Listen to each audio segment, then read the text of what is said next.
Caro apoyo familia, somos Yoruba, somos Yoruba que estamos en Mítico IFA Heritage de Oyo, el Instituto de IFA, creado por el profesor Wanda Bímbola. Heritage, IFA, medicina Yoruba, música, lenguaje, inglés, también Spanish, Baba, ayer es que, oye, Mileno, te mando.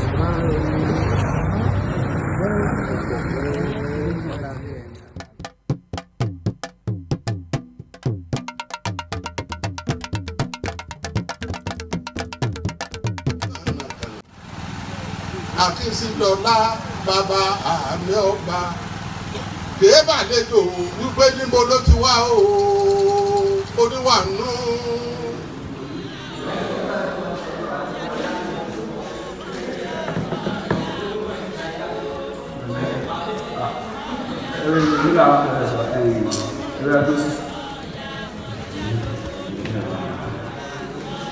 Eléyìí nǹkan.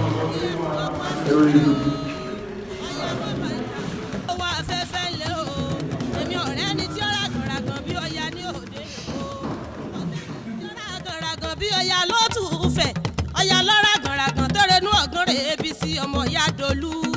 Ọya mọ̀ jẹ́ olùkó mọ̀ jẹ́ ọya mọ̀ jẹ́ ọya dolú òpèrè dákun mọ́ gbàǹjà ní tèmi ọya dolú òrìṣà mẹ́rìndínlógún lọ́ya bá lọ́dọ̀ kò so gbogbo wọn lọ́fẹ̀yìn júlé lọ.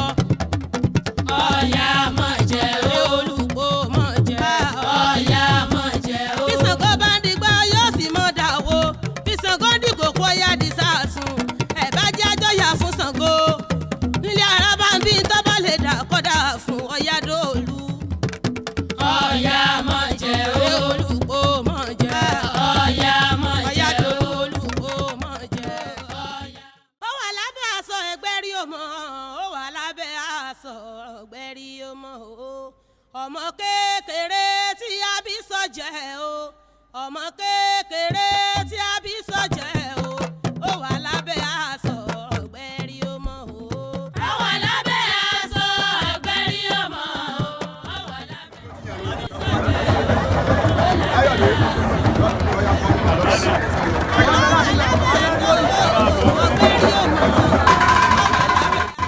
aṣọ ọ̀gbẹ́rí ọmọ o.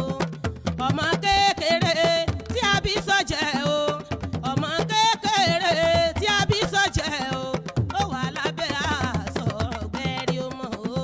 ó wà lábẹ́ aṣọ ọ̀gbẹ́rí ọmọ o. ó wà lábẹ́ ìwà fún mi ò tó jẹ o. ẹ wá bínú kárí àbá.